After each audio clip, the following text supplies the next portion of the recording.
The neon sign Get your hands outside off Iron me! Piston didn't Calm flash. down, you're making a It scene! didn't flicker. Please, stop this! It Let burned go! with a steady, low red Full glow throttle, no stopping! that bled into Feel the that dark fire! California Stay night tight, like brothers! The locals Get in to the Barstow car didn't now! call What it a is barn. that? They Go, called it the go! last Just- place I'm before the coming. desert swallowed Get them in! whole. Everyone in the county knew the rules about that place. Keep your eyes forward. Don't stare at the patches. And under no circumstances do you touch the bikes lined up outside like a row of sleeping predators waiting to be woken. When the bartender position opened up, 4 people inquired. 3 of them drove past the parking lot, saw the row of Harley-Davidsons gleaming under the moon, and kept driving. The 4th was Sloan Merritt. She didn't take the job because she was fearless. She took it because she had run out of options, and the wolves inside that bar were at least wolves she could see. She didn't know it yet, but walking through those heavy oak doors was going to change everything. It was going to cost her almost everything too. But that is the nature of the only doors worth walking through. Sloan Merritt sat on the floor of her apartment in Barstow because the one chair she owned had a broken leg, and she had stopped bothering to fix it 3 months ago, around the same time she stopped bothering to hang the curtain rod, and 2 months after she stopped bothering to replace the light bulb in the kitchen. The overhead light in the living room still worked. She sat under it on the bare linoleum, back against the wall, a crumpled envelope in her hands. The eviction notice was from Apex Continental Property Management. 30 days. The language was clean and clinical and merciless, the way legal language always is when it wants to take something from you without having to look you in the eye while it does it. 30 days to vacate. As if 30 days was a gift. As if 30 days was enough time to solve a problem that had been building for 2 years. Sloan was 28 years old. She had 2/3 of a nursing degree. She couldn't afford to finish a 2011 Honda Accord with a slow leak in the rear left tire and $43 in her checking account. The apartment was a single bedroom in a complex on the eastern edge of Barstow, where the town gave up trying and let the desert take over. The carpet in the bedroom had a stain she hadn't made. The water heater groaned every morning at 5:15 like it was being tortured. The neighbor above her played the same 3 country songs on rotation every Friday night until 2 in the morning. She had learned to sleep through all of it. What she could not sleep through was the math. $34,000. That was the number Tanner Gould had left behind when he disappeared into the Nevada night 6 months ago. Not in one lump sum, not in some dramatic single act of destruction. He had done it quietly, methodically, the way a man who has been lying for a long time does things. A little from the savings account here, a little from the joint credit card there, a payday loan she didn't know about, then another, a gambling debt to a man in Laughlin whose associates did not send letters they sent people. Then Tanner was gone and the debt was not. Sloan had loved Tanner Gould the way young people love someone who makes them feel chosen. He had a smile that arrived slowly, like he was deciding to give it to you specifically. He called her smart in a way that made her feel seen rather than complimented. He remembered small things. He was charming in the particular way that only people with something to hide can sustain for long stretches of time. By the time she understood what was underneath the charm, the damage was already structural. She set the eviction notice down on the floor beside her and picked up her phone. The screen was cracked in the upper left corner, a spiderweb fracture she'd been ignoring for 4 months. She looked at the photo she kept as her wallpaper. Her sister Della, 24 years old, standing in front of a lake somewhere in the mountains, laughing at something off camera, her hair wet, her eyes clear and bright and alive. That photo was 8 months old. It was taken 3 weeks before Della's second relapse.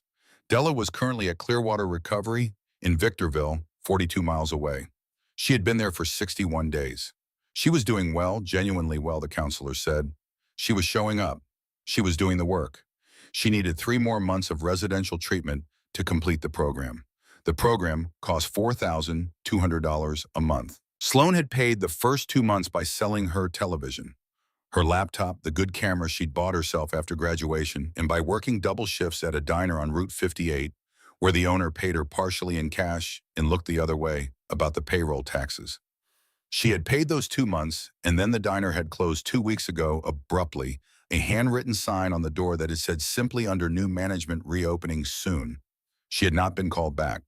She picked up the eviction notice again and read the name at the top, Apex Continental Property Management.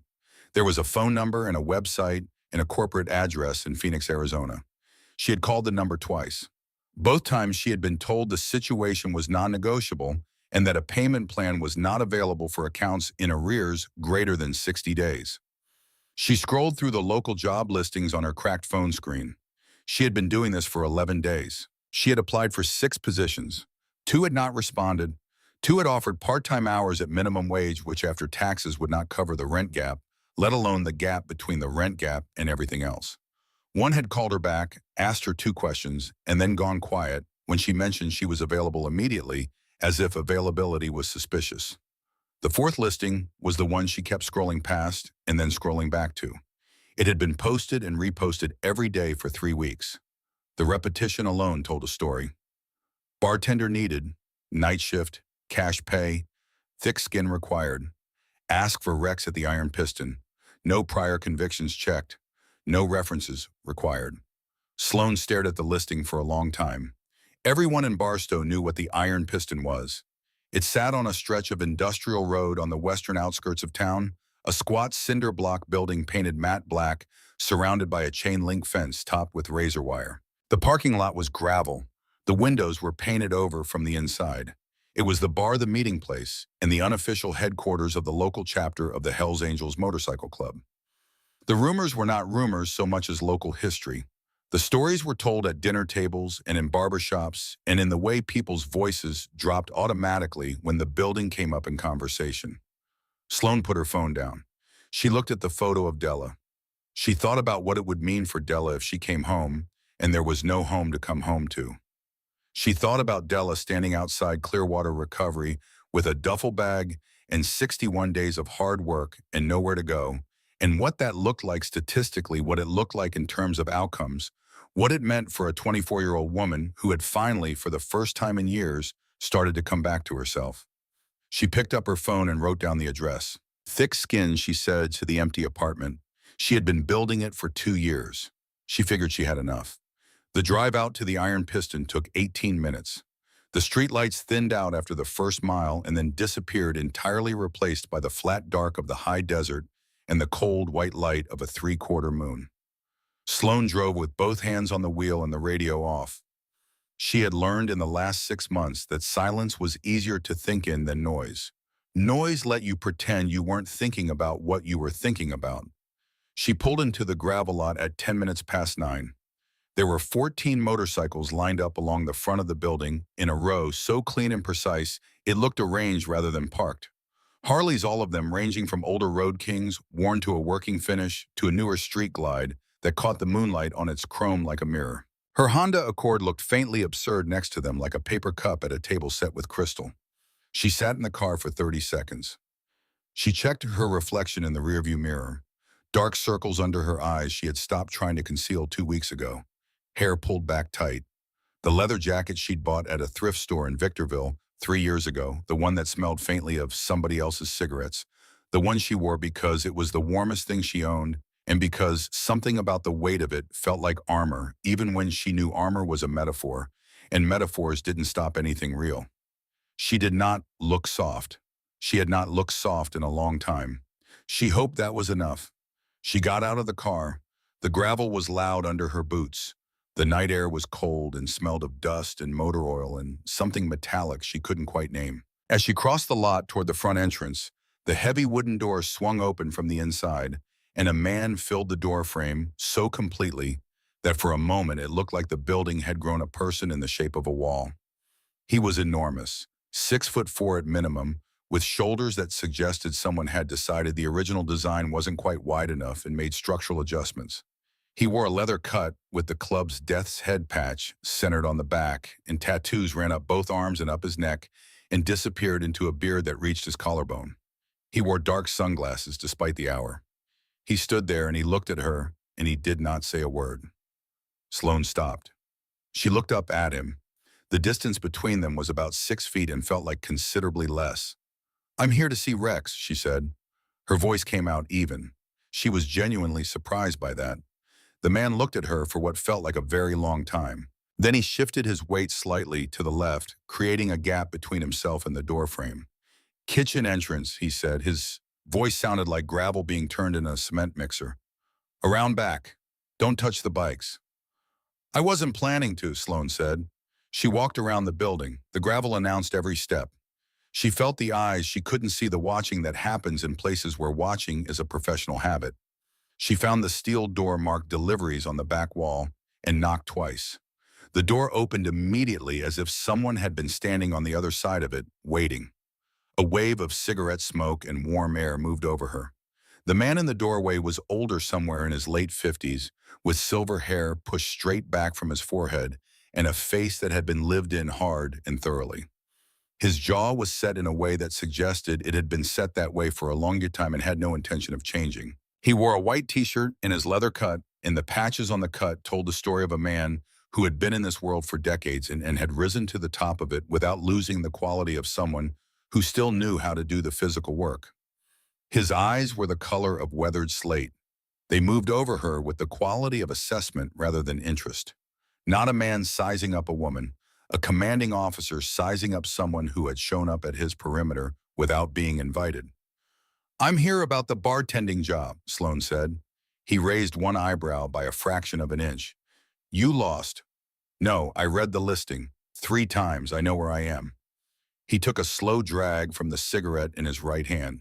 Let the smoke out without looking away from her. What's your name? Sloane Merritt. I'm Rex. He said it the way men say their name when it is both introduction and declaration. You know what this place is, Sloane. I know what it is. And you're still standing here. I'm still standing here. Rex looked at her for another few seconds. Something shifted in his expression, not warmth exactly, but the absence of the dismissal she had been bracing for.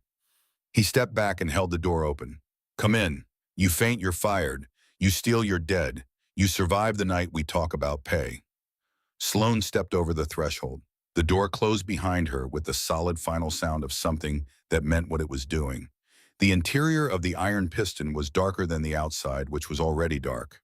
The light came from pool table lamps and the red and amber glow of neon beer signs mounted on walls that had absorbed decades of cigarette smoke and were now a color that defied easy naming. The bar itself was a long slab of polished oak that ran the length of the left wall, its surface worn smooth in patterns that marked where elbows had rested for years. Behind it, bottles were arranged with a precision that suggested someone cared about order even here, or maybe especially here. There were roughly 20 men in the room, some at the bar, some at tables, some around the 2 pool tables at the far end. The conversation had a low layered quality, the sound of people talking, who were also always listening. When Sloane came in through the kitchen and took her position behind the bar, the room noticed. Not all at once. It moved through the space like a current, a gradual turning of attention, a settling of new awareness. The conversations didn't stop. They just changed frequency. Rex moved to a corner table with awe ceremony and opened what looked like a ledger. He did not look up again. He had placed her behind the bar. The rest was up to her. Sloane took stock. She had tended bar before 2 years at a place downtown before it changed ownership one summer at a resort outside San Bernardino. She knew the mechanics. She knew how to read a room. She found the tap handles, checked the well bottles, located the glass washer. The back bar was stickier than she would have liked and smelled of spilled beer that had dried and been poured over again many times, but it was organized and the stock was good. She served the first 3 customers without incident. Beer bourbon, neat vodka soda. Prices were on a laminated card taped inside the cabinet below the register. Cash only. She made change from a metal box and kept the bills organized facing the same direction the way she'd been trained to do years ago. It was the 4th customer who made his move. He came off the bar stool nearest the taps and planted himself in front of her with the deliberate energy of someone who had been waiting for the right moment. He was lean and wiry with a shaved head and a scar that ran through his left eyebrow at an angle, giving his face a permanent expression of interrupted surprise. His leather cut had a bottom rocker that said California and a name patch above the left chest pocket that read Cutter. He had the particular restless quality of a man whose hands were never completely still, fingers always working some private rhythm on whatever surface was nearest. He looked at her with the bright, assessing eyes of someone who had spent years testing these people to find out what they were made of and had developed an efficient method for doing it. Jack and Coke, he said. Heavy on the Jack, light on everything else. Sloane poured the drink. She set it down in front of him. $8. Cutter looked at the glass. He looked at her. He reached into his cut with 2 fingers and produced a $5 bill, which he set on the bar with the slow deliberateness of a man making a point. That's what I got. The room's ambient noise lowered slightly, not enough that you'd notice unless you were paying attention, and Sloane was paying attention. She looked at the $5 bill. She looked at Cutter. She did not reach for it. Drink's $8, she said. I can pour you something that costs 5, or you can go find 3 more. Cutter leaned forward, putting his forearms on the bar and closing the distance between them. He was close enough that she could smell the cigarettes and the particular leather and road smell of someone who'd spent most of their time on a motorcycle. You know who I am, new girl. Your patch says Cutter. The bar says $8. Sloane kept her voice level and her eyes on his. Those are the 2 facts I'm working with right now. The room had gone very quiet. Not silent, not theatrical, but the specific quiet of people choosing to listen without looking like they're listening. Cutter stared at her for a long 3 seconds. His fingers had stopped their tapping. Then he leaned back slowly. He reached into his cut again and put $3 more on the bar. There's your 8. Sloane took the money. She made change for the extra and set it on the bar without comment. Cutter looked at the coins, then looked at her, and something in his expression shifted from testing to something closer to actual attention. You got a mouth on you, he said. I've got bills to pay, Sloane said. Same thing. From the corner table, Rex did not look up from his ledger, but the corner of his mouth moved in a direction that was not exactly a smile and was not exactly not one either. Cutter took his drink, considered her for another moment, then went back to his stool. He said something under his breath to the man next to him. The man laughed. The room's ambient noise returned to its normal register. Sloane exhaled through her nose. She turned back to her work. She survived the next 4 hours by keeping her hands busy and her head clear. These men drank with a focused professional quality, not the sloppy recreational drinking of happy hour crowds, but the steady, purposeful consumption of people for whom the bar was an extension of home. They were not rowdy. They were not crude to her in any way she had not been prepared for. They watched her the way people watch something new in a familiar space, calibrating, deciding. She worked fast, and she worked clean, and she did not overpour, and she did not underpour, and she called the prices exactly as posted, and she gave correct change every time. She learned the hierarchy the way you learn any ecosystem, by watching what deferred to what. The prospects were easy to identify. They were younger. They moved differently, with the particular kinetic alertness of people who were always anticipating being needed or corrected. They fetched ice-swept broken glass and existed at the bottom of a structure with clearly understood gradations. The full patch members sat at tables and at the bar with the comfortable authority of people who had earned their particular piece of territory. The officers occupied a different register entirely. Rex she had identified before she walked through the kitchen door. His patch confirmed it, but his authority preceded his patch. It was not performed. It was simply present the way gravity is present. When he spoke, which was not often, the room rearranged itself around the content of what he said. There was another man she watched. He was at a table near the back wall, lean in a different way than Cutter's lean, which was wiry and kinetic. This man's leanness was composed, deliberate. He had dark hair going to gray at the temples, and a face that was handsome in the way that things worn down to their essential components can be handsome. His leather cut bore a patch that read Vice President. His name patch read Dex. He watched Sloane the way Rex watched her, with assessment, but where Rex's assessment was impersonal, efficient, the look of a man deciding whether something was useful, Dex's had a different quality. He was calculating something she couldn't fully read. He smiled at the right moments, laughed at the right moments, held his drink without draining it. He was performing normalcy well enough to fool most people. Sloane noticed it the way people with a fine-tuned sense of threat notice the thing that is slightly off. She could not have articulated why. She filed it away and kept moving. Around midnight, a woman emerged from the back hallway and settled onto a stool at the kitchen end of the bar. She was in her mid-50s, compact and upright, with silver-streaked hair pinned back in the particular stillness of someone who had been in difficult rooms for many years and had long since stopped being unsettled by them. She wore an apron over a flannel shirt. She set her forearms on the bar and looked at Sloane with dark, interested eyes. "You're still standing," the woman said. So far, Sloan said. I'm Opal. I was married to the man who built this place. That was before your time. She said it without sentiment. Rex runs it now. I run the kitchen and I run everything that matters. I'm Sloan. I know your name. Opal looked at her with a directness that was not unkind. You want coffee? Sloan did want coffee. She had wanted coffee for the last 2 hours. Yes, please. Opal went and came back with 2 cups. She set one on Sloan's side of the bar. They drank in a companionable silence for a moment. Opal did not ask why she was there or what she was running from or what she needed. Sloan would learn over the weeks that followed that Opal already knew most of what she needed to know about people before she asked them anything. She had been watching long enough to have learned how to read what was not said. The hours moved. The crowd thinned. By 2 in the morning, the room held 12 people.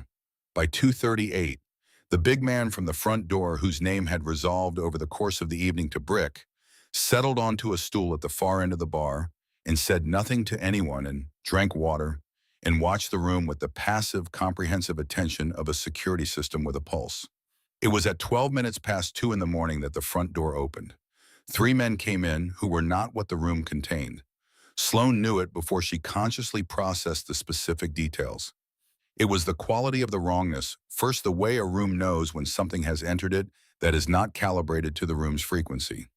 Then the details arrived: cheap suits that were trying to be something the fabric couldn't support. Shoes that were polished, but the wrong kind of polished and aggressive rather than cared for. A physical arrangement, the way they moved into the room, that communicated not casual entrance, but tactical deployment. The music didn't stop, but the quality of attention in the room changed like a pressure shift before weather. The man in front was the one who led.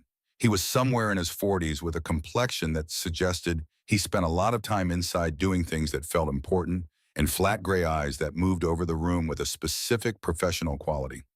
He looked at Sloan the way people look at you when they have been looking for you and have now found you, and the looking is the easy part. He walked to the bar and stopped in front of her and did not bother with the pretense of wanting a drink. We're looking for Tanner Gould, he said. His voice was flat and transactional. We believe you know where he is. Sloan kept her hand still on the bar. I don't know where he is. You were married to him.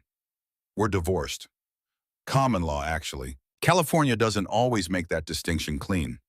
He said it like he'd looked it up, like he'd looked a lot of things up about her specifically. When did you last speak to him? 6 months ago, when he left. The man's flat gray eyes held hers. He owes people money, Sloan, not just money. He knows things he shouldn't know, and he took something that wasn't his to take. You understand what I'm telling you? I understand that you came into a place where you are not welcome to ask me questions I've already answered. The man looked at her for a moment, then he reached across the bar and closed his fingers around her wrist. He did not get to close them. Brick was off his stool before the contact was complete. He moved with a speed that was genuinely alarming, given his mass, and his hand came down on the man's shoulder with a grip that made the man's face rearrange itself into an expression of involuntary pain. You touched the staff. Brick said, his voice the same gravel and cement sound as before, but quieter now, which was somehow worse. You lose the hand. Rex was already out of his corner. He hadn't hurried. He didn't need to. The room had rearranged itself around him by the time he reached the bar, 8 men on their feet without instruction. Pool cues resting in hands that were not playing pool anymore. Rex stood in front of the lead man. He was roughly the same height. He looked at the man the way someone looks at a problem that is not complicated, only tedious. You see a collection agency sign on the door, Rex asked. This is a private matter. Everything in this building is private. Rex's voice had the particular quietness of genuine authority, the kind that does not need volume, because volume is for people who are not sure they'll be heard. That woman is an employee of mine. She's under my roof. Under my roof, nobody touches her unless I say. You have a problem with Tanner Gould. You find Tanner Gould. You come back in here and put your hands on my people again, and you won't walk back to your car. The lead man looked at the room. He looked at Cutter, who had a Bowie knife out, turning it idly in the light, not threatening, just present. He looked at Brick's hand still on his shoulder. He looked at Rex and understood with the clarity that survival instinct provides when survival instinct is still functional, that whatever calculation he had made about this errand had used bad numbers. The debt stands, he said. He said it to Sloan, not to Rex. It was the only power he had left, and he used it. Get out, Rex said. The three men left. The door closed. The room's energy changed key, not relief exactly, but the release of a particular kind of held attention. Sloan realized her hands were shaking. Not visibly, she had held them flat on the bar, but internally a trembling along the bones of her forearms. She focused on the sensation and let it be what it was without letting it become anything more. Rex came to the bar. He sat on the stool that Cutter had occupied earlier in the evening. Tell me about Tanner Gould, he said. Sloan looked at him. He was my husband. He gambled. He borrowed from people who weren't banks. He left 6 months ago and took nothing with him except the problems which he left. What did he take that he shouldn't have taken? I don't know, Sloan said. And that was the truth then. She didn't know yet. Rex looked at her steadily. Those men weren't ordinary debt collectors. I know. You're not going to stop being a problem for me just because the night is over. Sloan looked at him directly. I need this job, Rex. I'm not going to pretend otherwise. My sister is in a recovery program in Victorville, and I'm the only person paying for it, and if I walk out of here tonight without work, I don't know what happens to her. That's the whole truth of why I'm here. If that's a problem you can't carry, I understand. But I'll work harder than anyone you've had behind that bar, and I won't bring anything into this building that I know about. Rex was quiet for a moment. He looked at the bar's surface. He looked at the door through which the men had left. He looked back at her. Come back tomorrow at 8, he said. Shift starts at 9. I'll have the cash rate ready. Sloan untied her apron. She folded it and set it on the bar. I'll be here. She went through the kitchen and out the back door and crossed the gravel lot to her Honda. She sat in the driver's seat with her hands in her lap for a full minute before she started the engine. The night was very quiet. The moon had moved west. The row of Harleys along the front of the building were still and chrome bright and faintly menacing in the way that beautiful, powerful things are always faintly menacing at rest. She took out her phone and called Della. It rang 3 times. Della had a phone allowed on weekends only, but Sloan knew the night staff sometimes let it slide on weekday evenings for family calls. On the 4th ring, Della picked up. Sloan, it's late. Are you okay? I'm okay. Sloan looked at the building. I got the job. The bartending thing, the one you were nervous about. I wasn't nervous, Sloan said, which was not exactly true. It went fine. Where is it? Sloan considered this. It's a bar on the west side of town. It's fine, Della. The people are fine. A small pause. Okay, Della said with the particular gentleness of someone who has learned to accept the limits of what they're going to be told. Okay, thank you, Sloan. Get some sleep. I'll call you this weekend. She hung up. She started the car. She pulled out of the gravel lot and onto the empty industrial road and drove back toward town, the red glow of the Iron Pistons neon signs shrinking in her rearview mirror and then disappearing entirely as she rounded the curve. She had $300 in cash in her jacket pocket. It was the most money she'd had in 2 months. It was not enough to solve anything permanently. It was enough to call Clearwater Recovery tomorrow morning and tell them the account would be current by the end of the week. For the first time in 6 months, Sloan Merritt drove home without looking in the rearview mirror for a car that was following her. For the first time in 6 months, there was nothing there to see. That would not last. She knew with the deep, tired certainty of a person who has learned to read the weather by the quality of the air that the man with the flat gray eyes had not been delivering a message. He had been delivering a preview. The debt stands, he had said. He had said it to her and not to Rex because he wanted her to know that the room full of Hell's Angels between them was a complication, not an ending. But tonight, for the length of this drive home, she let the relief be what it was. She let herself feel the strange, unfamiliar warmth of having been defended by people who did not know her and owed her nothing. She thought about what Rex had said under my roof, nobody touches her. She thought about the way he had said it, not as a performance, not as theater, but as a statement of policy, the kind of policy that had been in place long before she arrived and would be in place long after. Sloan Merritt had been building her thick skin for 2 years. Walking into the Iron Piston on a cold California night with $43 in her account and her sister's future riding on whatever decision she made, she had not found safety. She was not naive enough to think that, but she had found something she had not expected to find in a building that looked like a fortress and smelled like motor oil and cigarettes and old beer. She had found people who understood the first and most important principle of survival, that when something threatens one of yours, you stand up. She had not been one of theirs for more than a few hours. She had not earned anything yet. She had survived an evening and gotten the bomb and been defended by people who barely knew her name. But Della needed 3 more months of treatment. The rent was 30 days past due. The man with the flat gray eyes would be back. Sloan pressed the accelerator and drove through the dark desert toward Barstow, toward the broken-legged chair and the absent curtain rod and the bare linoleum floor, toward everything that still needed to be solved.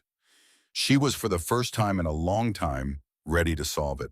2 weeks settled into the iron piston, the way Sloan herself had settled into it, not smoothly, not without friction, but with a kind of stubborn permanence that surprised everyone involved, including Sloan. She learned the rhythms of the place, the way you learn the rhythms of any living thing, by paying attention and making mistakes and paying attention to the mistakes.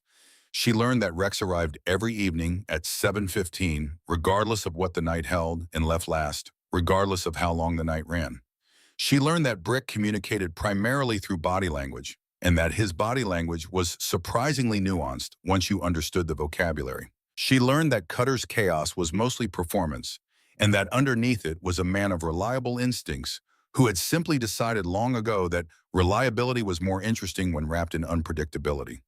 She learned that Opal knew everything about everyone in that building and volunteered nothing that hadn't been asked for, which meant that Opal's silence about any given subject was itself a form of information. She learned that Dex Harlan smiled at the right moments. She could not stop noticing that. The timing of it precise without being mechanical, warm without being genuine. She had known a man who smiled like that. She had been married to him.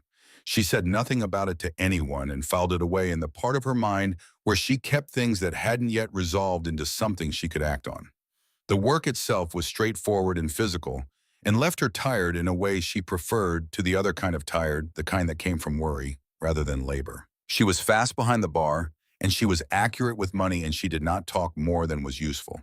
The members of the chapter had accepted her the way a body accepts a foreign element that has proven it won't cause infection, not with warmth exactly, but with the absence of rejection, which in this particular ecosystem was its own category of welcome.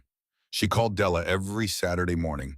Della sounded better each time, clearer, more present. She was sleeping through the night now, which the counselors said was significant. She had started the art therapy program. She had made a friend, a woman named Portia, who was funny and blunt and made Della laugh in a way Sloan could hear through the phone, even when she was trying to be quiet about it. Sloan paid the rent on the 15th. She paid Clearwater Recovery on the 18th. She bought groceries that were not the cheapest available option for the first time in 3 months. She fixed the chair leg. She bought a new light bulb for the kitchen. Small things, solid things. The kind of things that don't change the shape of your life, but remind you that the shape of your life is not fixed. On the 16th day, Rook came through the back door bleeding. It was a Tuesday, typically the slowest night of the week, the bar holding maybe 12 people, the atmosphere low and functional. Sloan was restocking the well when she heard the back door bang open with a violence that was different from the ordinary violence of that door, which was heavy and required effort and was frequently treated with impatience. This was the sound of a door being hit by someone who was using their body rather than their hands. She looked up. Brick and Cutter came through the kitchen doorway, half carrying, half dragging a young man between them. She recognized him from the past 2 weeks. One of the prospects, a kid of maybe 22, with an open, unguarded face that looked too young for the cut he was wearing. His name patch said Rook.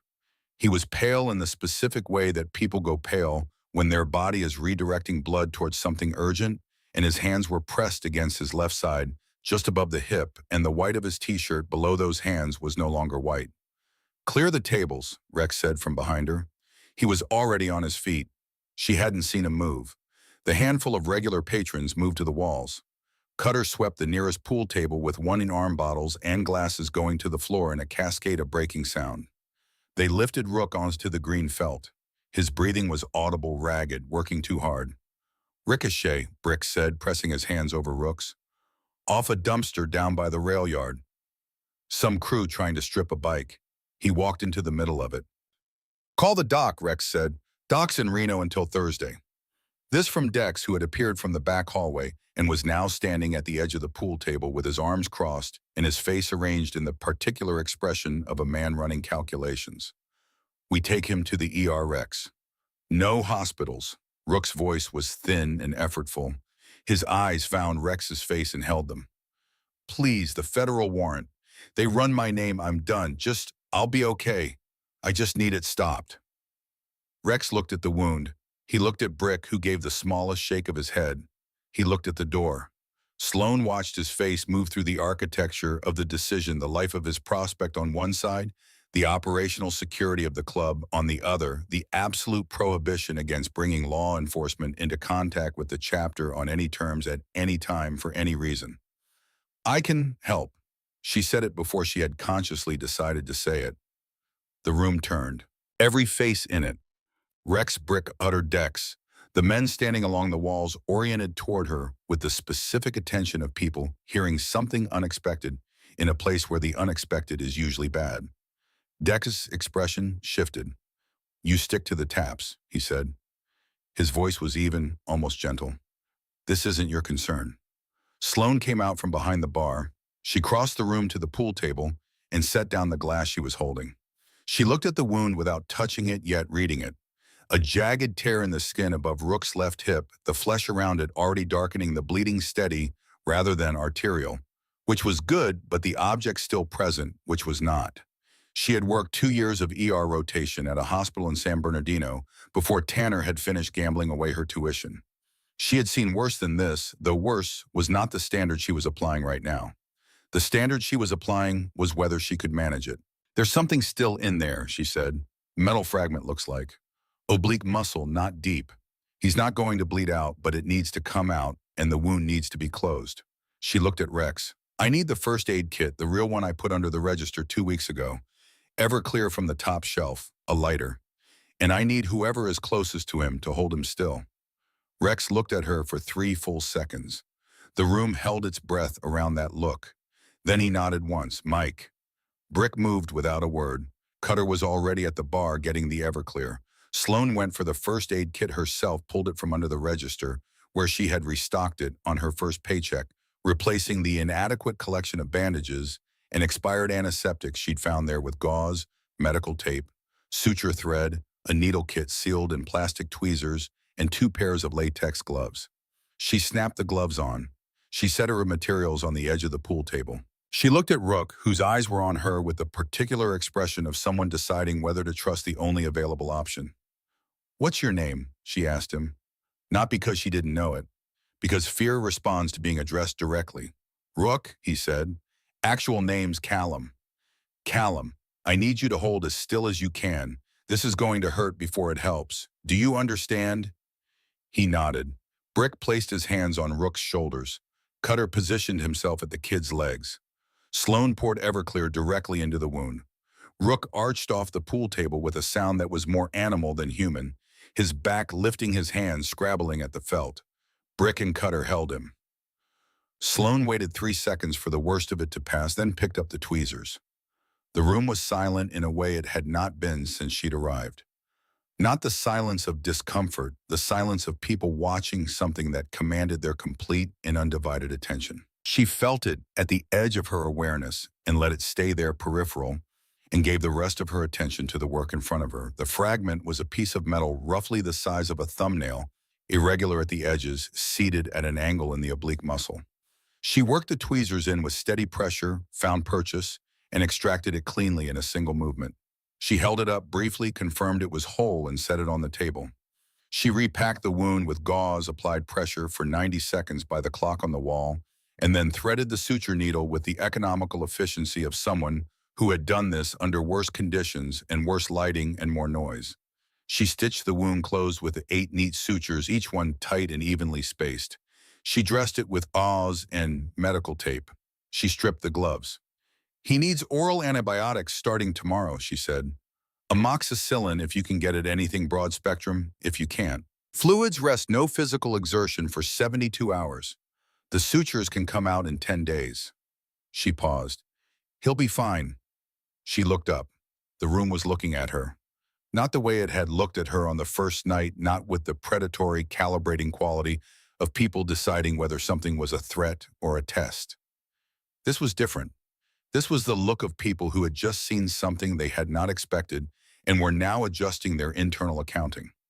Rex walked to the pool table. He looked at the sutures with the careful attention of a man who knew enough about field wounds to evaluate the quality of work. He looked at Rook, whose color was already better, whose breathing had settled, whose face had moved out of the white territory of shock and back towards something recognizable. "Good work," Rex said. He turned. He looked at Sloane. He held that look for a moment. Then he turned to Dex. "She stays." Dex said nothing. He looked at Sloane, then at Rex, then at the wound, then back at Sloane. His expression was composed and unreadable, and entirely without the approval it would have needed to mean something other than what Sloane had been quietly cataloging for 2 weeks. He took out a cigarette, lit it, and walked toward the back hallway without a word. The silence he left behind was louder than anything he could have said. Later, when the bar had thinned to half a dozen people, and Rook had been moved to a back room to rest and the pool table had been cleaned and reset, Rex sat down on the bar stool across from Sloane. He had a beer he wasn't drinking, just holding the way people hold things when they need something to do with their hands while they think. "Why didn't you finish?" he said. Sloane looked at him. "The nursing degree," Rex said. She was quiet for a moment. She had been asked this question before in the careful tones of people who wanted to understand without intruding, and she had learned to answer it in the way that closed the conversation efficiently without giving away anything that mattered. She found looking at Rex Calloway on this particular stool, in this particular bar, on this particular night, that she did not want to close the conversation. "Tanner," she said, "he gambled the tuition money first. He told me it was a short-term thing, that he'd cover the next semester from a business deal that was about to come through. I believed him because I wanted to and because he was good at being believed. Then the rent money, then the car payment. By the time I understood the pattern well enough to name it, I was working 3 jobs to keep the lights on, and I hadn't been in a classroom in 8 months." She set the glass she was wiping down on the bar. "School became a thing that happened to a version of me that no longer existed." Rex turned his beer in his hands. "He gambled your actual future. He gambled everything that wasn't nailed down, and some things that were. The men who came in last week," Rex said, "the collectors, they're not going to stop coming." "I know. They're not ordinary debt collectors." "I know that too." Rex looked at her steadily. "What aren't you telling me?" "Nothing I know yet," Sloane said. "I only know what Tanner left me with. I don't know yet what he actually did." Rex considered this. He nodded slowly, the nod of a man who is accepting an answer as genuinely incomplete rather than strategically incomplete, and filing the distinction. "When you know more, you tell me." "I will." He picked up his beer, finally drank from it, set it down. "Neither are we," he said. "Done with this, whatever it becomes." It was not a reassurance. It was a statement of fact in the way that only things said by people who mean them precisely can be. Sloane heard it for what it was. She turned back to the bar and finished restocking the well bottles and did not say anything more about it. She drove home at 4 in the morning. She was almost at her apartment when she noticed the car parked across the street, a dark sedan with no identifying markings engine off no visible occupant. It had not been there when she left for work at 8. She drove past it without slowing and parked around the corner and went in through the back entrance of her building. She lay on her bed without sleeping for an hour. Then she got up and sat at the kitchen table and thought about Tanner. She thought about who Tanner Gould actually was beneath the slow smile and the specific attentiveness and the way he made you feel chosen. She thought about his habits, his patterns, his methods. She thought about what kind of person takes money from the people who need it most and replaces it with debt. She thought about what kind of person disappears in the night rather than face what he has done. She thought about the words the collector had used. He took something that wasn't his to take. She thought about Tanner's particular brand of recklessness, which had never been random, which had always been in service of something, some need or compulsion that she had never fully understood because he had never led her close enough to the real thing to understand it. She thought about these things until the sun came up over the desert and turned the kitchen window the color of a bruise going yellow at the edges, and then she made coffee and went to work. The envelope arrived on the 16th day. Sloan was in the back office at 4 in the afternoon, sorting the mail the way Rex had asked her to do twice-a-week bills and circulars, and the occasional official-looking envelope that Rex dealt with through channels she didn't ask about. The office was small and smelled of old paper and cigarette smoke, embedded so deeply in the walls that no amount of ventilation would ever fully reach it. There was a metal desk, a filing cabinet, a computer that was 3 hardware generations behind the current standard, and a corkboard with phone numbers written directly on the cork rather than on paper, which suggested permanence of a particular kind. She almost didn't see it. It was a padded envelope, standard brown, placed at the bottom of the pile beneath 3 utility bills and a circular for a restaurant supply company. Her name was written on the front in handwriting she had not seen in 6 months and would have recognized across a crowded room. Sloan Merritt, care of the Iron Piston. No return address, a Las Vegas postmark 11 days old. Her hands were very still as she opened it. Inside was a USB drive, black plastic casing, no markings, the kind available at any office supply store, and a folded index card. She opened the card. 4 words in Tanner's handwriting, the letters slightly uneven, which happened when he was frightened. "I'm sorry. Don't trust anyone." Sloan sat in the office chair for 30 seconds with the card in her hand. She felt the feelings in the order. They arrived: a cold shock of recognition, then a surge of something hot and complicated that was part fury and part the residue of grief for a version of Tanner that had never been real, then the cold clarity that came after both, the functional clarity of a person who has learned that feelings are information, and information is what you act on. She plugged the drive into the office computer. It asked for a password. She tried his birthday. Nothing. Her birthday. Nothing. The name of the money they'd had for 8 months before he lost the security deposit on their first apartment, gambling, and they'd had to give the dog to a neighbor. Nothing. The name of the street he'd grown up on in Fontana. Nothing. She sat back. She thought about Tanner Gould, who had been careless about most things and careful about exactly one, the things he valued. She thought about what he valued. She thought about what he would have used as a password for something he needed to access regularly but needed to protect. She typed in the date of their wedding. Access granted. The folder that opened contained 3 items: a spreadsheet, a folder of scanned documents, and a folder of photographs. The spreadsheet opened first. It was dense rows and rows of figures, dates, account numbers, and, in the far right column, names. At the top of the spreadsheet, centered, was a logo she recognized with a specific unpleasant recognition of something you have tried to forget: Apex Continental Property Management. Sloan looked at the logo for a moment. The company that was evicting her from her apartment. The company whose collectors had come into the Iron Piston 2 weeks ago and put their hand on her wrist. She looked at the spreadsheet and began to read. It was not a rent roll. It was not a record of property transactions. It was a ledger, and what it was ledgering was not the kind of activity that appears in annual reports. She opened the document folder. Scanned bank records. Wire transfer confirmations.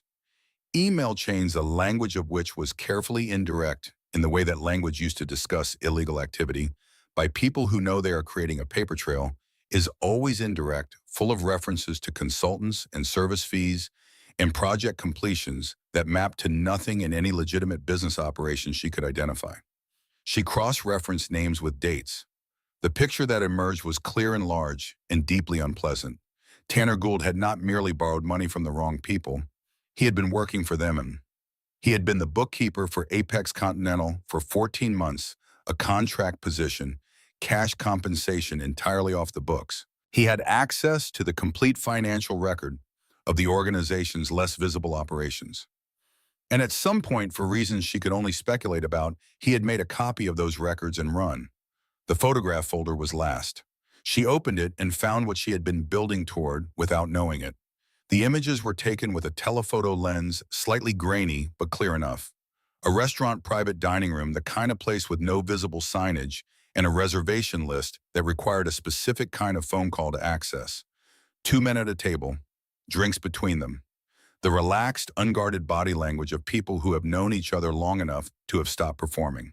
One of the men she didn't recognize. 50s, well-dressed in the specific way of people with institutional money rather than new money, broad through the shoulders, a face that suggested he had gotten where he was by a combination of intelligence and the willingness to do things that intelligence alone would have counseled against. The other man she did recognize, though it took her a moment, context being the way it redirects recognition. He was in civilian clothes rather than the uniform she had seen him in on the news and on the billboard on Route 58 that said keeping Kern County safe in letters large enough to read at highway speed. He looked comfortable. He looked at home. He looked like a man having dinner with a business associate. Sheriff Dale Harkin, 22-year law enforcement veteran, 3-term elected official, the most powerful law enforcement figure in Kern County, California. Sloan opened the corresponding financial record and found the confirmation of what the photographs implied. 18 months of payments, $10,000 per month, from an Apex Continental subsidiary account to a numbered account that the document trail connected through 2 intermediary steps to a personal holding entity registered in the name of a family member of Sheriff Dale Harkin. And then she found the operational correlation. She went back to the spreadsheet and matched payment dates to a folder of news clippings Tanner had included printed out and scanned from the Kern County Recorder and the Barstow Desert Dispatch. Every payment corresponded within a week to a significant law enforcement action in the county: a drug seizure, a raid on a distribution operation, an arrest of individuals connected to a competing criminal enterprise. The pattern was not ambiguous once you saw it. Harkin was not a corrupt official in the ordinary sense, someone taking money to look away. He was an active instrument. He was using the resources of his office to eliminate competition for the organization that was paying him. Apex Continental was not a property management company. It was a financial infrastructure for a criminal enterprise, and Sheriff Dale Harkin was its most valuable asset. The collectors who had come into the Iron Piston had not been looking for a debt. They had been looking for this drive. They thought Tanner had sent it to Sloan because Sloan was the person Tanner knew best, the person whose address he would have, the person who was most findable. The eviction notice from Apex Continental was not coincidence. They had known where she lived from the beginning. "Oh, Tanner," she thought. She said it quietly in the empty office to no one. "What did you do?" She sat for a moment longer with the full weight of it. Then she stood up, picked up the drive, and made a decision. She sat back down. She logged into the DOJ tip portal that she had found during a search 2 months ago, during the worst of the debt collector harassment, when she had briefly considered whether she had anything the federal government might want to know. She had bookmarked it out of desperation and then not used it because she had nothing concrete. She had something concrete now. She uploaded everything: the spreadsheet, the documents, the photographs, the financial records, the payment correlations. She included a typed summary of her own name, her connection to Tanner Gould, her employment at the Iron Piston, and the 2 visits from Apex Continental collectors. She submitted the upload at 2:47 in the morning. The confirmation page told her the submission had been received and would be reviewed by a duty officer. She wrote down the submission confirmation number on the inside of her wrist in ballpoint pen, then copied it to the notes application on her phone. She pulled the drive from the computer. She held it in her palm for a moment, this small object that had destroyed at least 2 lives she knew of and was probably not finished yet. She put it in her jacket pocket. She went outside for air. The compound's porch was narrow and faced west toward the open desert. The Joshua trees were black shapes against a sky that held the first suggestions of lightning, still an hour from dawn, but beginning to consider it. The air was cold enough to see her breath. She leaned on the railing and looked at the dark. She heard the voice before she consciously registered that it was a voice. It was low, close to inaudible, coming from the side of the building, from the narrow space between the porch and the utility shed. The tone registered first urgent, suppressed the frequency of a conversation being conducted below normal volume with deliberate intention. She should have gone inside. She knew that in the same moment she knew she was not going to. She moved to the edge of the porch and leaned toward the sound. Dex Harlan was standing in the gap between the building and the shed, phone to his ear, back to the wall. He was wearing the same clothes he'd had on inside. His voice was barely above a murmur, but the night was quiet and the desert carried sound with unusual fidelity. "She cracked it," he said. "An hour ago, maybe 2. She found Harkin." A pause. I know I'm telling you now." Another pause longer. "Rex doesn't know I'm calling. He's asleep." A shorter pause. "Look, I can get the drive, but I want the guarantee in writing. the presidency, and full immunity from any prosecution connected to Apex. A pause. Yes, tonight. Sloane stopped breathing. She backed up one step. The floorboard under her boot registered its opinion of the situation with a sound like a dry branch breaking. Dex's voice stopped instantly. For 2 seconds, nothing. Then Sloane, it was not a question. It was identification flat and immediate, the way you say a name when you have been found out. She ran. She crossed the porch in 3 strides and hit the kitchen door with her shoulder and got inside and shoved the interior bolt home, knowing even as she did it that it was a residential lock on an interior door and would hold for approximately as long as it took Dex to decide he didn't care about the noise. She ran through the kitchen and into the hallway and found Rex's door at the far end and pounded on it with the flat of her hand. Rex! Rex, get up! Dex is on the phone with Harkin. He's going to sell us out. Rex! The kitchen door hit its frame once hard and the bolt gave. She heard Dex in the kitchen. His footsteps were fast and not trying to be quiet anymore. She was still pounding on Rex's door when Dex reached the hallway. She spun around.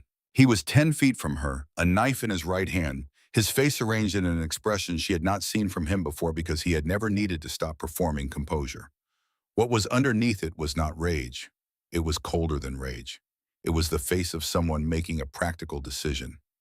You shouldn't have been out there, he said. His voice was almost gentle. Rex.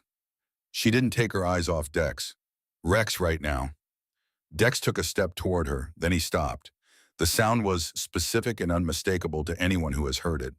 A pump-action shotgun cycling a shell into the chamber has a mechanical authority that cuts through most kinds of noise and all kinds of uncertainty. Opal stood in the doorway of the kitchen at the far end of the hallway. She was wearing a flannel nightgown with small blue flowers on it. She was holding a Mossberg 500 with the ease of someone who had been holding that particular shotgun for long enough that it had become an extension of her arms. The barrel was leveled at Dex's chest with the steady, unconflicted aim of a woman who has made all the relevant decisions in advance and is now simply executing them.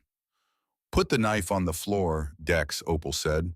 Her voice had the particular quietness of absolute certainty. I have been waiting for a reason to do this for 3 years. Please don't make me wait any longer. Dex looked at the shotgun. He looked at Opal's eyes. He looked at the knife in his hand. He thought about it for 1 second, which was 1 second more than it should have taken. Then Rex's door opened. Rex came out wearing boots and a t-shirt, a pistol in his right hand. Brick appeared from the room across the hall, a half-second later, larger and more immediate, a second pistol already up. They took in the hallway, Sloane against the wall, Dex in the middle, Opal at the far end, with the Mossberg, the knife still in Dex's hand. Rex looked at the knife. He looked at Sloane. He looked at Dex. Put it down, Rex said. 3 words.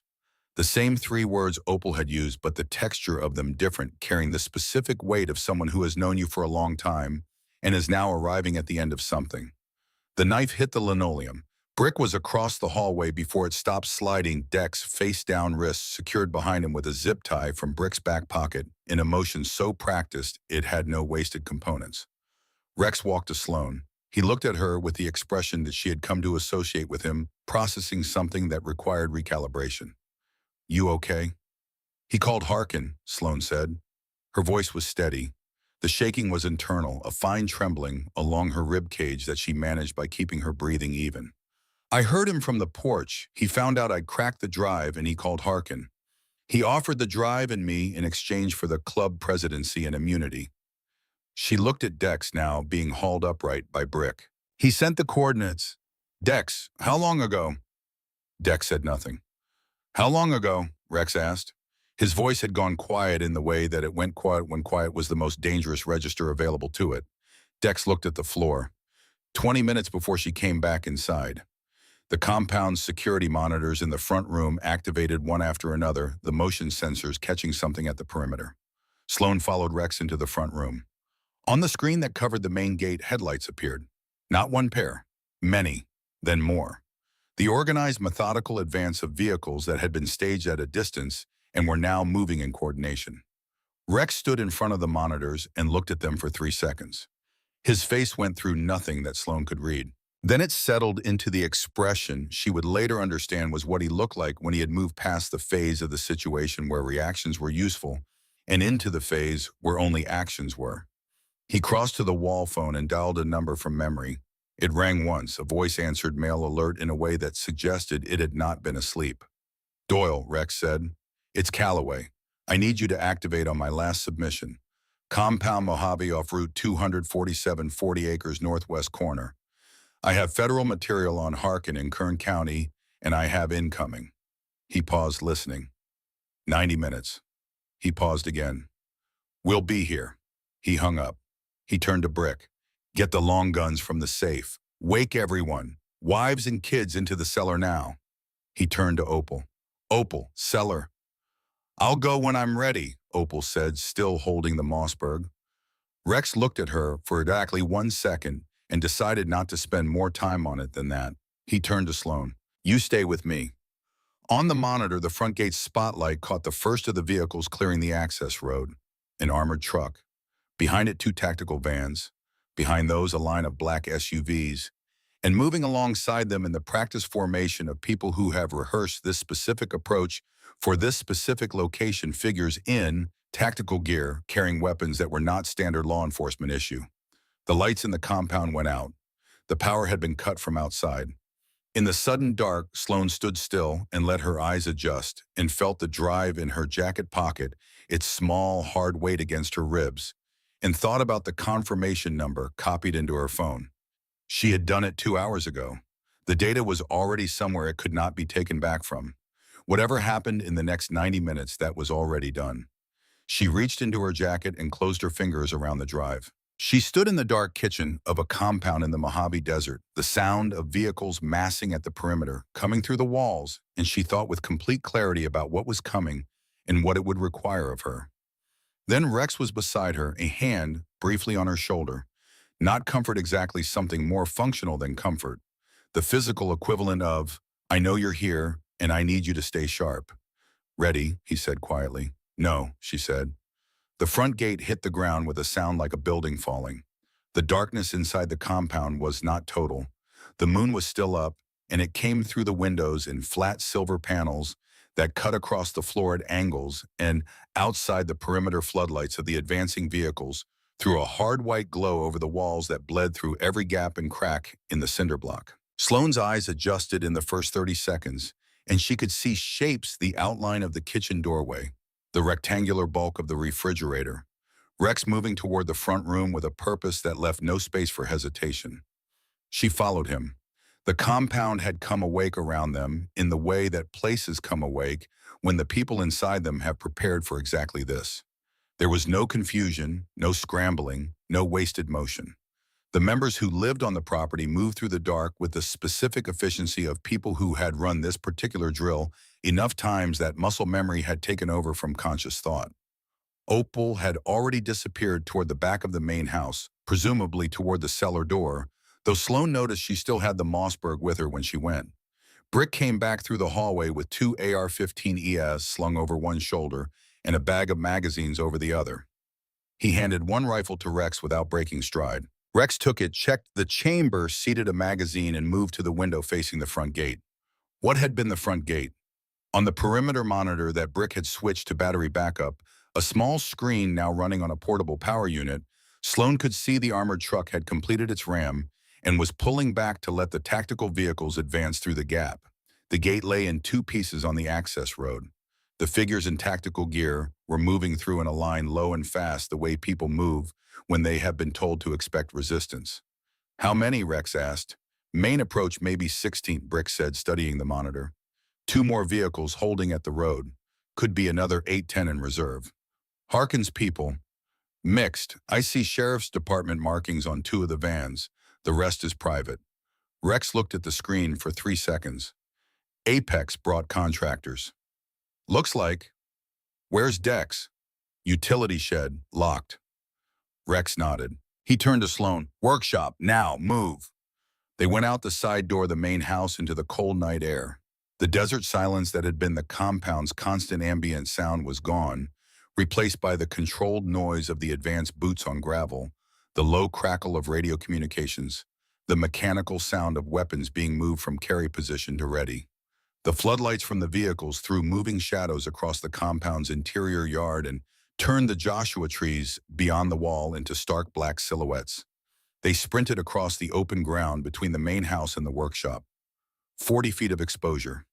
Sloan ran with her head down and her arms pumping and did not think about the open space above her. She heard the sound of the main house door being hit behind them, the tactical team breaching the front entrance, but they were already at the workshop door, and Brick was hauling it open, and they were inside before the first flashbang went off in the house and turned the windows white. The workshop was a metal building 40 feet by 30 with a concrete floor and the accumulated contents of a working motorcycle maintenance operation. 2 bikes in various states of disassembly on center stands, tool chests along both walls, a hydraulic lift, steel shelving holding parts and fluids, and the material evidence of years of mechanical work. Brick rolled the main door shut and threw the heavy bolt, and the sound of it seating in the bracket was the most solid sound Sloan had heard in the last 3 minutes. The walls were steel over a wood frame. It was not a bunker, but it was better than open ground. Brick moved to the small, reinforced window set high in the front wall and looked out. Rook was already there, Sloan realized, sitting in the corner with his back against the tool chest, the sutures she had placed 3 days ago still in his side, a pistol in his hand that he was holding with the careful deliberateness of someone managing pain. He looked at her. She looked at him. Neither of them said anything. There was nothing useful to say. Rex went to the window beside Brick. Count. Front approach is staged at the main house. They're clearing it room by room. Brick paused. They're going to find it empty in about 2 minutes and start spreading out. Exits from this building. Main roll door, the side personnel door, and the roof hatch. Brick looked at the ceiling. Roof hatch opens onto a 6-foot drop to the perimeter wall. From there, it's open desert. That's our last option, Rex said. Not our first. A hail of rounds hit the exterior wall, pinging off the steel siding in a rapid, irregular pattern, not aimed fire suppression testing response. Brick and Rex both went flat against the wall on either side of the window. Sloan dropped behind the hydraulic lift. The rounds did not penetrate. The steel held. Then silence. Then the megaphone. The voice that came through it was amplified and slightly distorted by the equipment, but it carried clearly across the compound yard and through the workshop walls with enough fidelity that there was no mistaking it.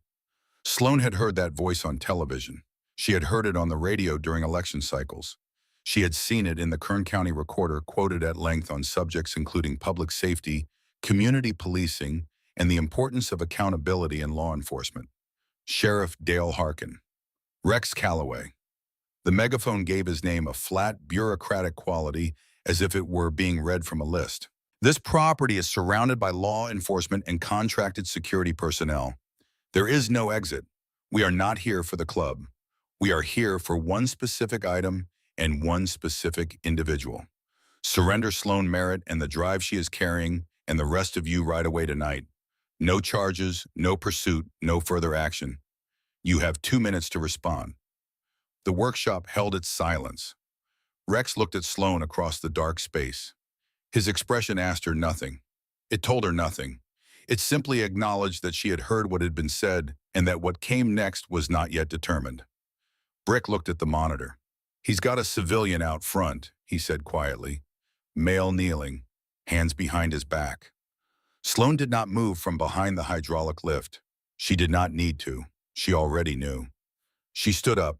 She crossed to the window and looked through the narrow, reinforced glass. Tanner Gould was kneeling in the dirt in front of the workshop, caught in the intersection of 2 floodlight beams that rendered him in a clarity that was almost theatrical. He was wearing what had been a decent suit at some point, now torn at the shoulder and dark at the knee where he had been kneeling on unpaved ground. His face was turned toward the workshop with an expression she had learned to read over 3 years of marriage. It was the expression he wore when he was performing vulnerability, when he needed something and had calculated that visible suffering was the most efficient path to getting it. His hands were behind his back, but not, she noticed, secured. They were simply held there. Sarah? His voice came through a smaller speaker, handheld, held up to his mouth by one of Harkin's people. He was using her middle name, the one he had always used when he wanted to reach something underneath the version of her that was on guard. Please. They said if you come out, they'll let me go. I don't want to die out here. Please, just come out. Rex stood beside her at the window. Your call, he said quietly. She looked at Tanner. She looked at the way he was positioned in the light. She looked at where his eyes were directed. Not at the workshop, not at the building where the woman he was asking to come out and surrender herself to armed men was currently standing. His eyes were on Harkin, who was standing 15 feet behind him, radio in one hand and what appeared to be a folded piece of paper in the other. Tanner was not looking for her. He was monitoring Harkin. He was watching to see if his part of the transaction was being performed correctly. She felt something shift in her chest. Not break. Shift. Like a bone that has been set wrong for a long time and is finally being moved back into proper alignment. It hurt the way correction hurts, which is differently from the way damage hurts. Though from the outside, the two can look similar. She stepped back from the window. Rex looked at her. He didn't send me the drive because he was sorry, she said. Her voice was quiet and even. He sent it because he needed a decoy. He needed Apex focused on me while he ran. When they caught him at the border, he traded my name and my location to buy himself more time. She looked at the window, at the light beyond it, at the shape of the man in that light. He's out there right now because Harkin brought him as a prop. Not because they took him, because he came. Rex said nothing. He watched her face. I'm going to go out, Sloan said. But no. Sloan, not to surrender. She looked at Rex directly. I need you to trust me for about 4 minutes. Can you do that? Rex looked at her for a long moment. The kind of moment where a person is not evaluating what you've said, but evaluating who you are, the sum total of every observation they have made since the first time they saw you, weighed against what you are asking them to extend. Brick, Rex said, not taking his eyes off her.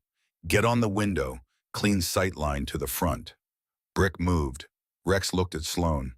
4 minutes. She checked her jacket, left pocket the USB drive. Right pocket her phone and the Zippo lighter she had taken from the workbench shelf when she came in, a brass one heavier than average that had been sitting there long enough to accumulate a thin layer of oil and dust. She took the drive from her left pocket and held it in her palm for a moment, looking at it. Then she put it back and took the Zippo from her right pocket. She wrapped the Zippo in the strip of black electrical tape she had pulled from the workbench roll, forming it into a rough rectangular package roughly the same size and weight as the drive. She held it in her left hand. She put the actual drive in her back pocket underneath her jacket where it sat flat against the base of her spine.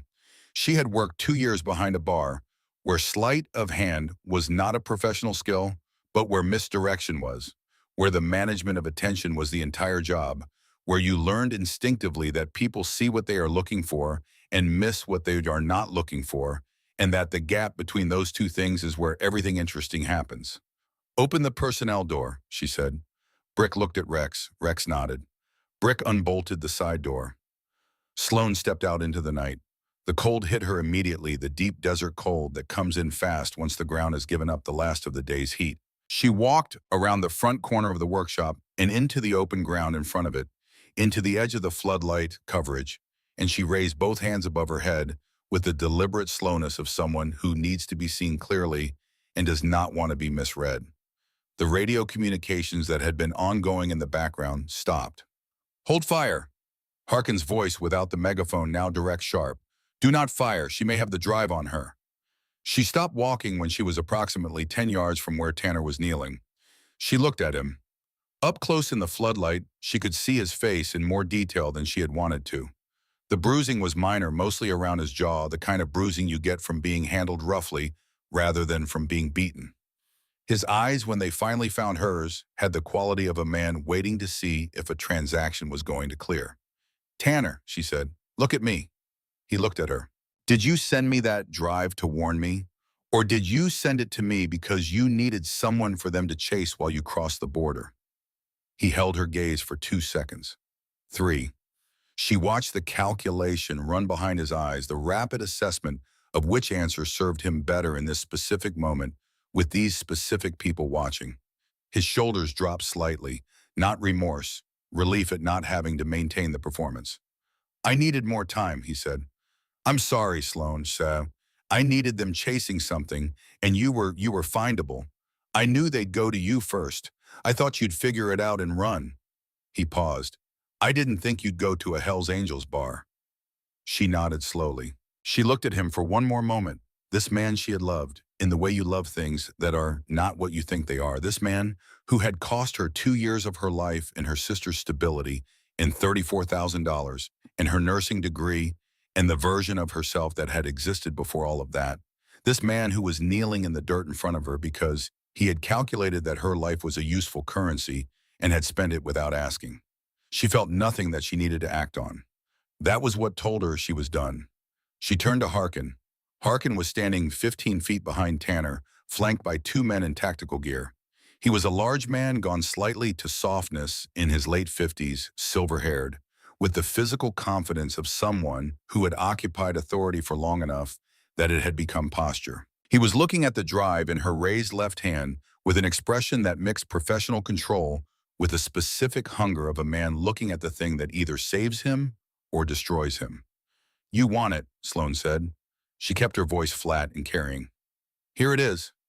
She wound up and threw it, not toward Harkin, not toward the men flanking him. She threw it hard and high and to the right in a long arc toward the darkest section of the compound yard, toward the section beyond the floodlight coverage, where the desert scrub began at the base of the perimeter wall. She put everything she had into the throw, snapping her wrist at the end, sending the brass Zippo wrapped in electrical tape spinning in the distinctive tumbling flight path of a rectangular object at the apex of its arc.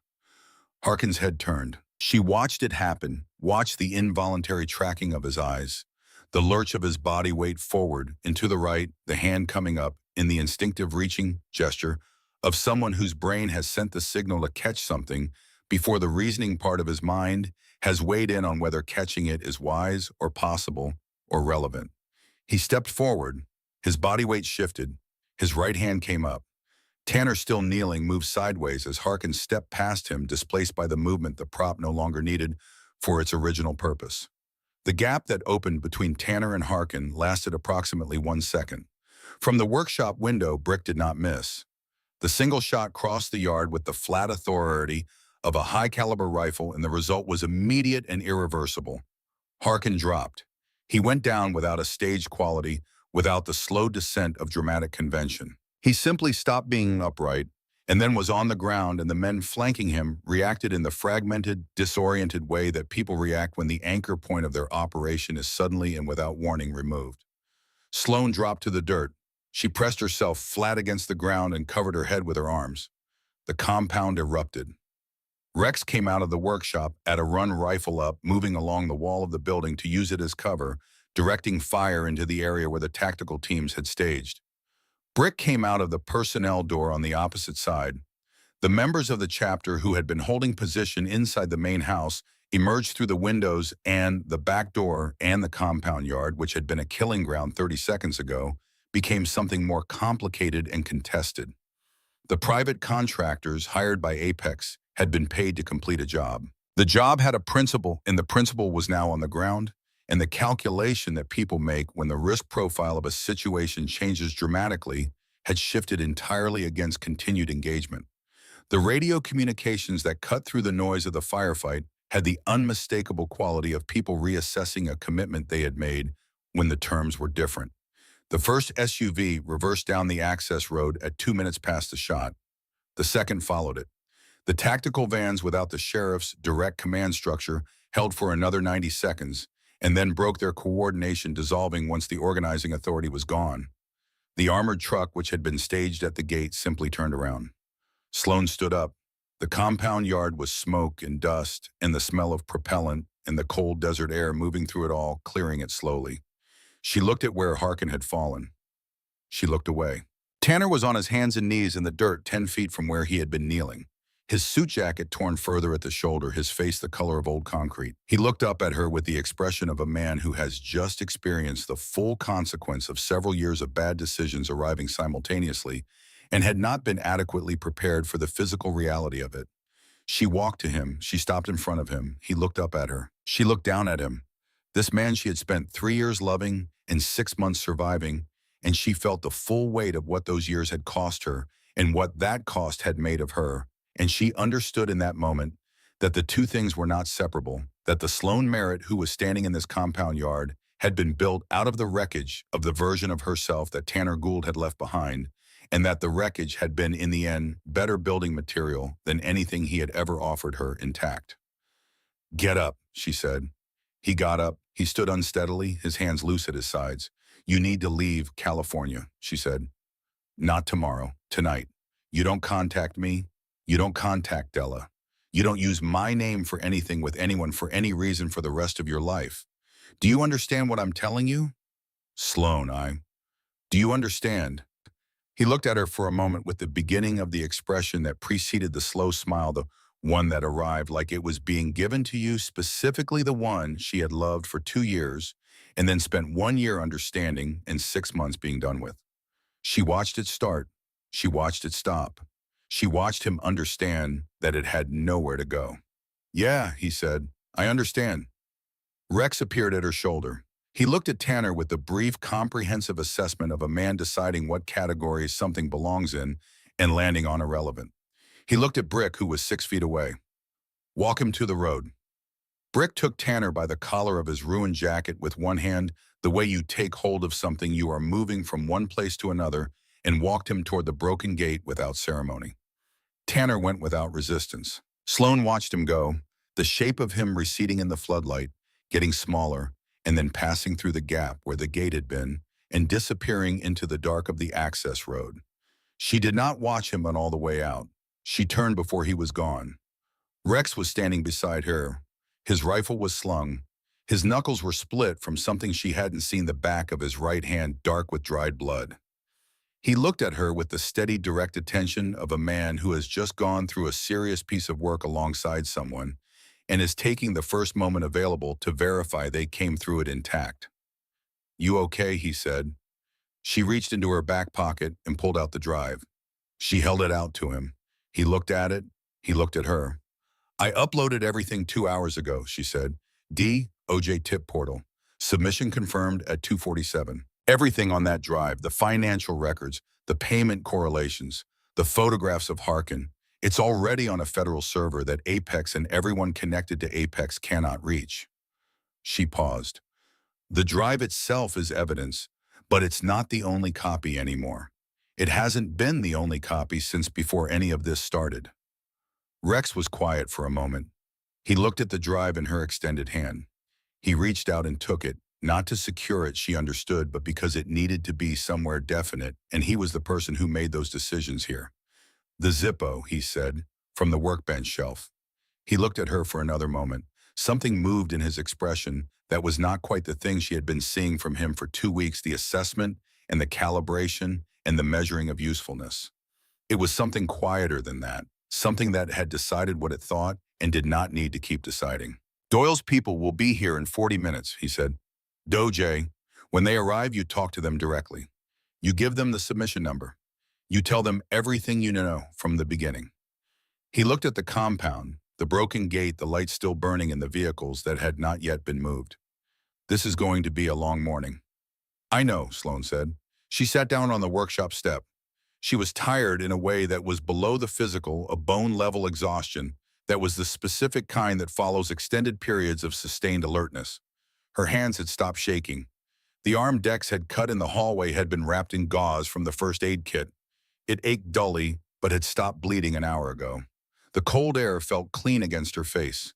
She took out her phone. It was 5:14 in the morning. She looked at the screen for a moment, at the photo of Della that was still her wallpaper. Della standing in front of a lake with wet hair and bright eyes and a laugh that was going somewhere out of frame.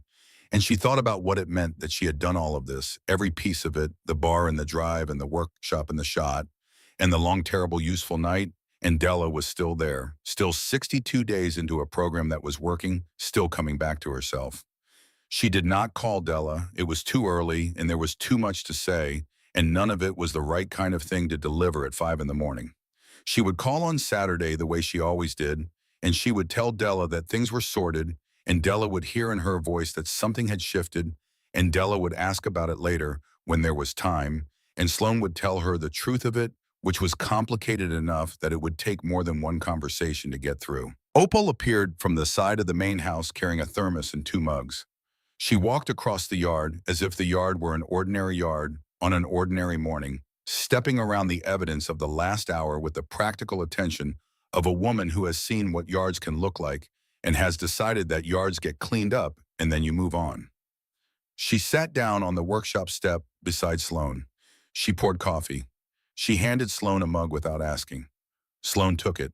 They sat together in the cold and drank and looked at the sky to the east, which was beginning its long argument with the dark a deep blue at the horizon lightening incrementally, the stars directly overhead, still sharp and cold, and the ones near the horizon already beginning to lose their edges. "You did good tonight," Opal said. Sloan looked at the horizon. "I was terrified." "Yes," Opal said. "That's what I mean." Rex came and leaned against the workshop wall behind them. Not sitting just present, the way he was often present with the quality of a man who occupies space without requiring it to accommodate him.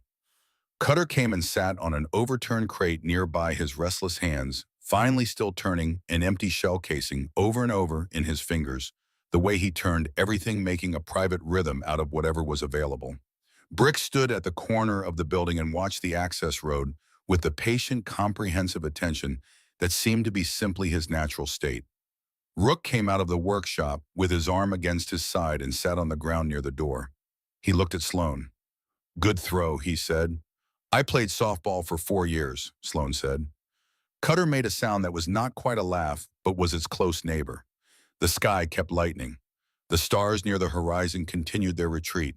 The desert, which had been holding its cold and its silence against the noise of the last hour, began to reassert itself, the particular deep stillness of open land that does not require human events to justify its existence, coming back in around the edges, reclaiming the compound yard piece by piece. At 6:03, 3 black vehicles came up the access road.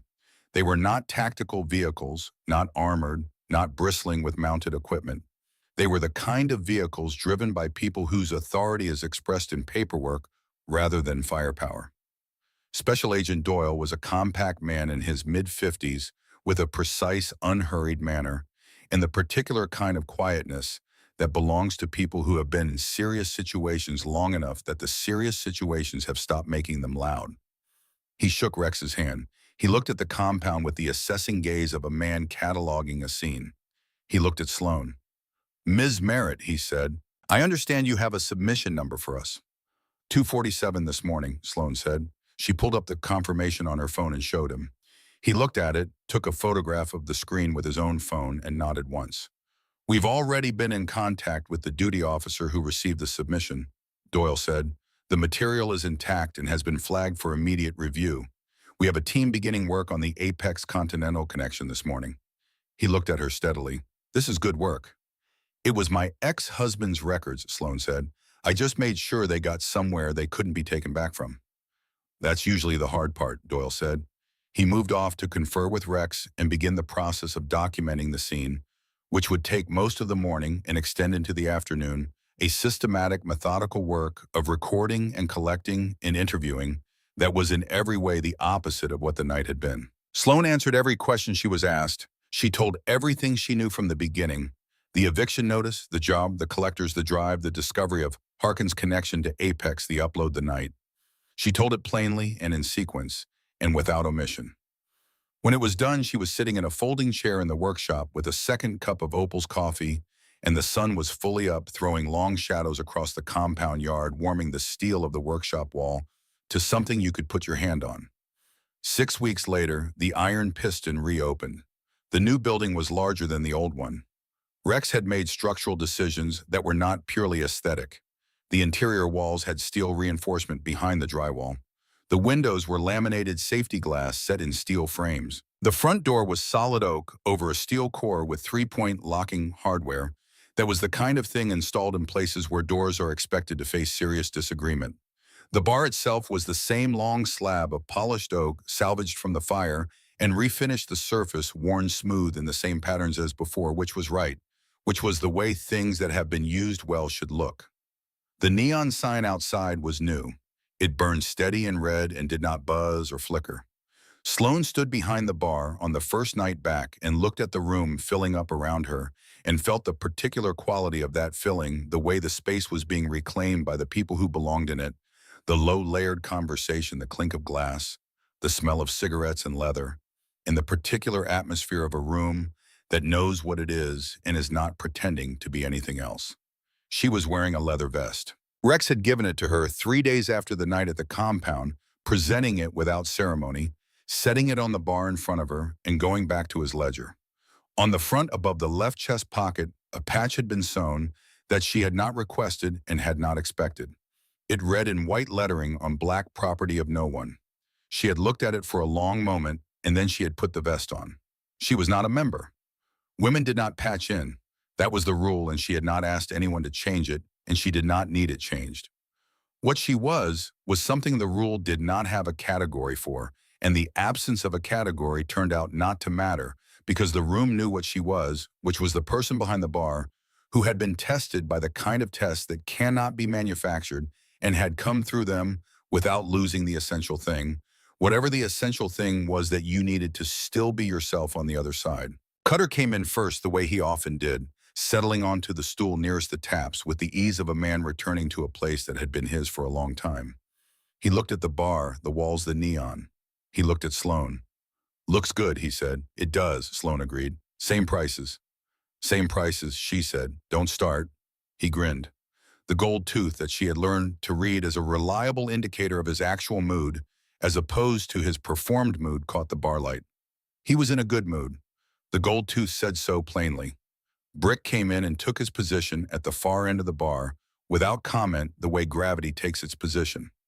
Rex came in at 7:15, the way he always had, and went to his corner table and opened his ledger. He looked up once and looked at Sloane and gave the slight nod that served in his particular economy of expression the full function of a longer acknowledgement. She nodded back. At 9 in the evening, Sloane's phone vibrated in her pocket.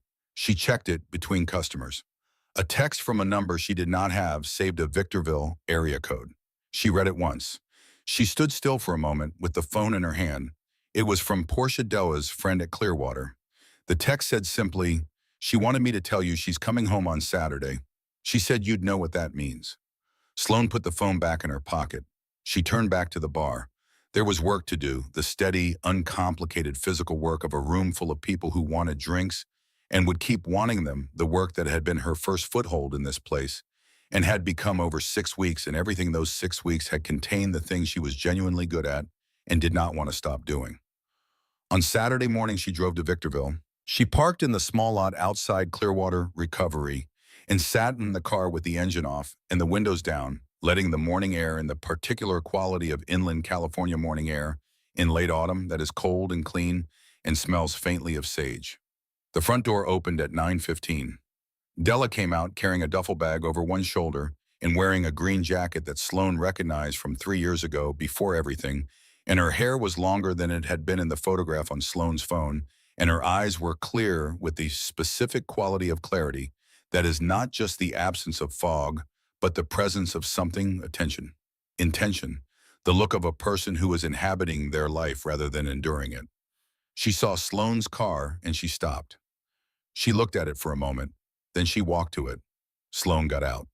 They looked at each other across the roof of the Honda. "You look tired," Della said. "I've had a busy 6 weeks," Sloane said. "Yeah." Della looked at her carefully with the assessing attention of a younger sister who has known you her whole life and knows the difference between the versions of your face. "But you look okay." "I am okay," Sloane said. And then because it was Della, because it was Saturday morning and the air smelled like sage, and Della was standing across from her with clear eyes and a duffel bag and 68 days of hard-earned recovery behind her. Actually okay, not pretending. Della put her bag in the back seat. They got in. Sloane started the engine. "Where are we going?" Della asked. Sloane pulled out of the parking lot and onto the road that led north toward the high desert, toward Barstow, toward the rebuilt Iron Piston with its new neon sign and its salvaged oak bar and its room full of people who had decided in their particular way that she was one of theirs. "Home," Sloane said. The road opened out ahead of them, long and straight, and lit by the full morning sun, the desert on either side running flat to the mountains. the sky above it enormous and cloudless, in the precise shade of blue that belongs to California in October, when the air is clean and the light comes in at the angle that makes everything look like it means something. Della turned the radio on. She found something she liked and turned it up slightly and settled back in the seat with the ease of someone who has learned or is learning to let good things be good without waiting for them to stop. Sloane drove. She kept both hands on the wheel and her eyes on the road and the sun warm on the left side of her face, and she thought about what Rex had said on the night she survived her first shift at the Iron Piston, when she had asked him why he had defended her against the collectors, why he had put himself between her and men who had come looking for her when he had known her for less than a night. "Nobody walks into my house and threatens my people," he had said. "You work here. You're my people." She had not understood it then, not completely. She had understood the words, but not the weight behind them, not what it meant to be said that by a man who meant it the way Rex Calloway meant everything he said, which was completely and without revision. She understood it now. She had paid for the understanding and the currency that things worth understanding always require, which is not money and not time exactly, but the particular expenditure of yourself that comes from going through something that could have gone the other way and didn't, and coming out on the far side of it, knowing who you are in a way that you did not know before.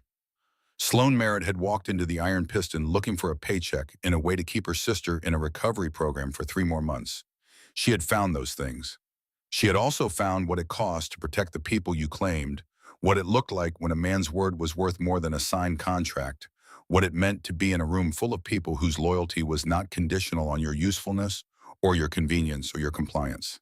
She had found that she was capable of more than she had been allowed to discover. She had found that fear and courage were not opposites, but the same thing in different phases, the same substance responding to different pressures, and that the test of a person was not whether they were afraid, but what they did while they were.